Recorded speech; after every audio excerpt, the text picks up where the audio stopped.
Sup Dark Avenger Inc. Plus, it's the Geek Chic Comic Mystique coming at you with a solo review. I've got a really special treat for you guys, and I'm really excited because for the first time ever on YouTube, I'm reviewing a manga. This manga is called Stepping on Roses by Riko Yure and produced by Sojo Beat Company. Sojo Beat, they usually produce a little more girly comics, more about love than anything, but that's why it's called Sojo Beat. It means heartbeat.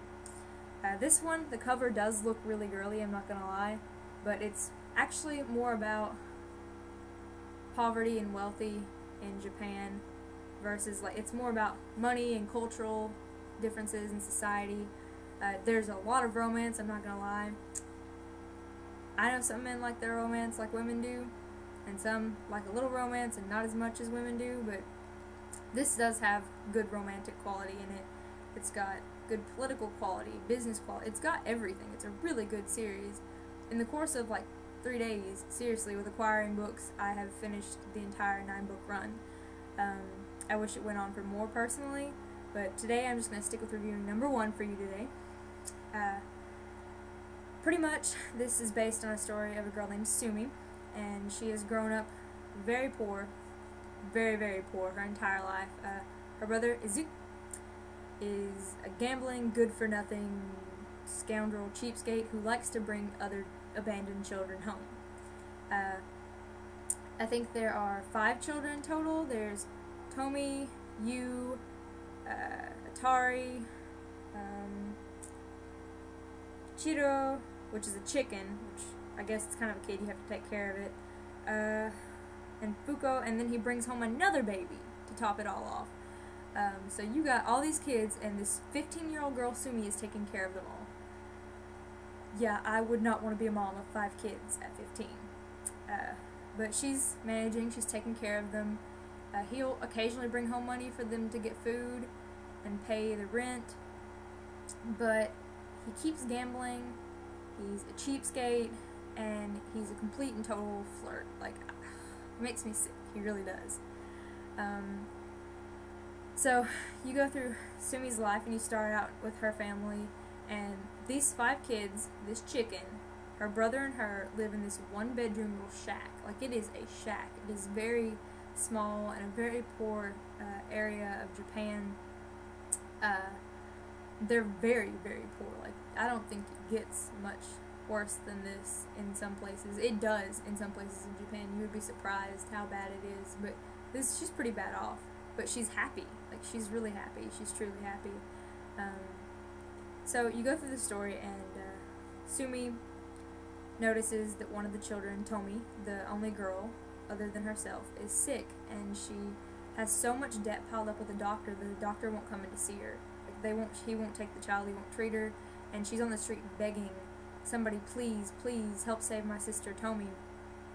And this beautiful man comes up and hands her a handkerchief and asks her if she can stand and to please stop crying, comforts her, and hands her some money in this handkerchief. And she's completely awestruck, and she's like, oh, my prince, my prince.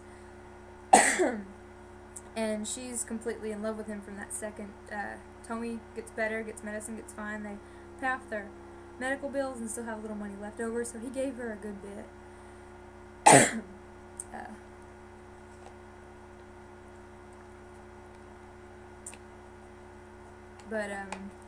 Sorry about that, guys. And she's convinced this is her Prince Charming. Well, good-for-nothing brother Zook, he goes out and spends all the money, they have no money left, and the landlord and the landlady are demanding they pay their God knows how long rent pile up.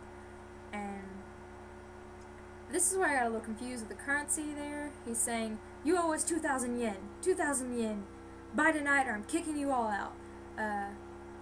If you know anything about money currencies and conversions, 2,000 yen is approximately $20.20 here. They are very poor, and I could see where that would be a lot of money, but it kind of, in the story progresses, and you wonder if it was really more like 20,000 yen, which is $202.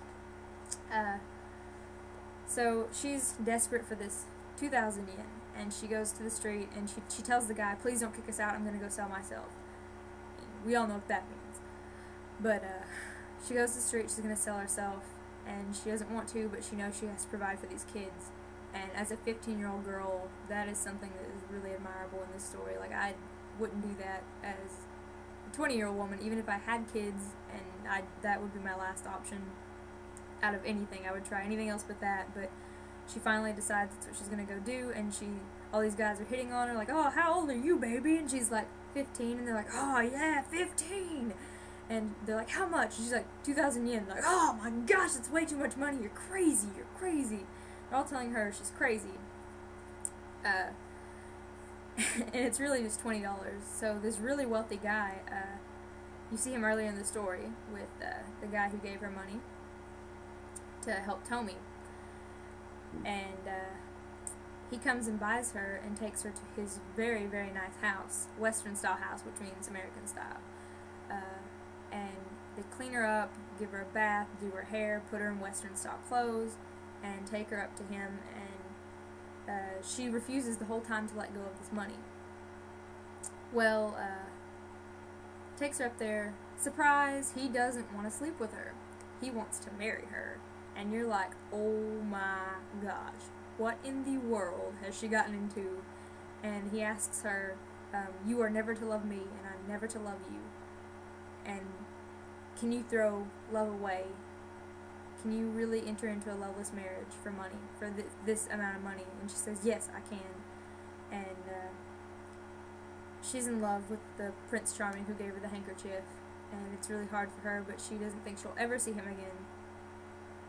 So she agrees to throw away her chances of ever falling in love with anybody to help these kids, her brothers and sisters. And they end up getting married, and the only reason that he wants to get married to her is because his grandfather told him, if you don't get married, I'm not giving you my company. He won't inherit his company, his grandfather's company, if he doesn't get married. So he marries her, and they have a Western style wedding, American style wedding, and he kisses her, and she slaps him. And it's the funniest thing I've ever seen.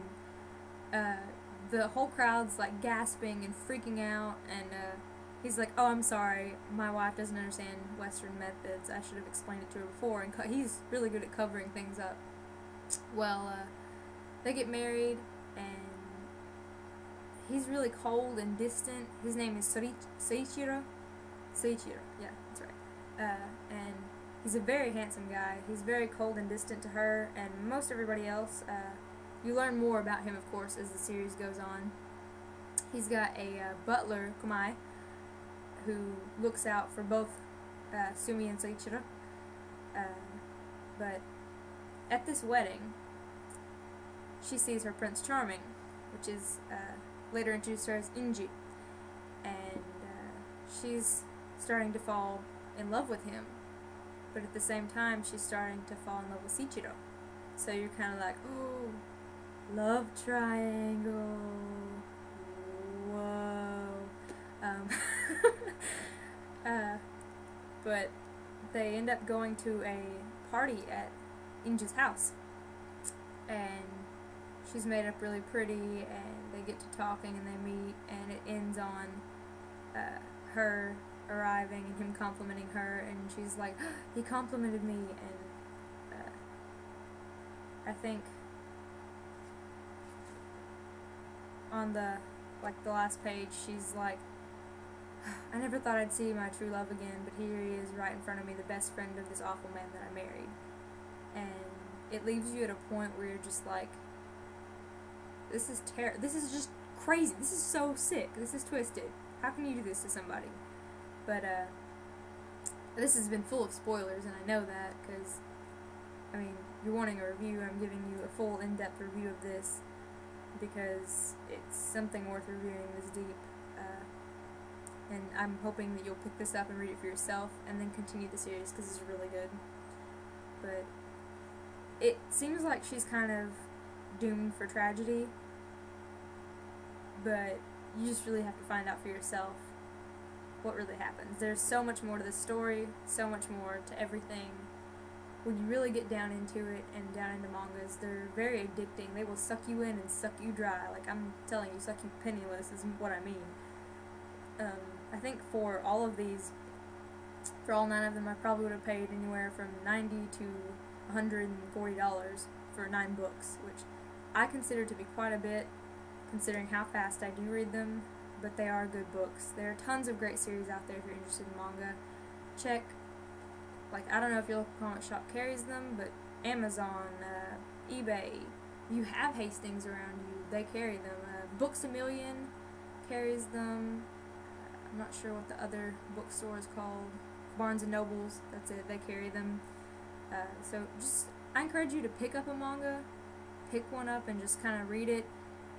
If you like the more, like, fighting and manlier things, you would be more into Shonen Jump. I would recommend those books for you. If you do like the more romantic stories, but they have deeper meanings to them, Sojo Beat's a great one that's got a lot of heart to it, and it's got a lot of knowledge to it about Japanese culture. And Tokyo Pop's more of the fun version, and there are tons of others out there. There are a ton of mangas for you guys to really check out and get into. They are a little more expensive, but I mean, if you can find them used, cheap online, it's not that bad. You can even read them free online. There are tons of free manga sites. They won't be translated nearly as well as the actual books you buy in store. But I think manga is a great form of story and art, and I think this one's definitely an awesome book, and I would give this book in particular a 4 out of 5, but the whole series is definitely a 5 out of 5. It is one of the best manga series I've read in a while, and that really is saying something. But that's all for this review. I'm so excited to have shared with you my first manga review, and I hope there are many, many more of these to come, and I hope you guys check out manga and you really like manga. It's different, but not so different. The pages are all in black and white. That's one thing, and they're read backwards. I don't know if I said that earlier or not. But they're still comic books, and I believe that every form of comic book and story and art should be appreciated for what it really is. This artwork is a lot different from what you see in American comic books, but I absolutely adore this art. I draw this art style myself, and I think it's awesome. So that's my opinion on mangas. You guys check some out, pick some up, tell me what you think. Thanks for watching. Peace out. May your stack be fat. And that's pretty much it. I botched that ending there. I should have said, I don't even know what the catchphrase is right now. It's like 1 a.m. and I'm really tired. I just wanted to get my reviews out there. So stay action packed and may your stack be fat. I remembered.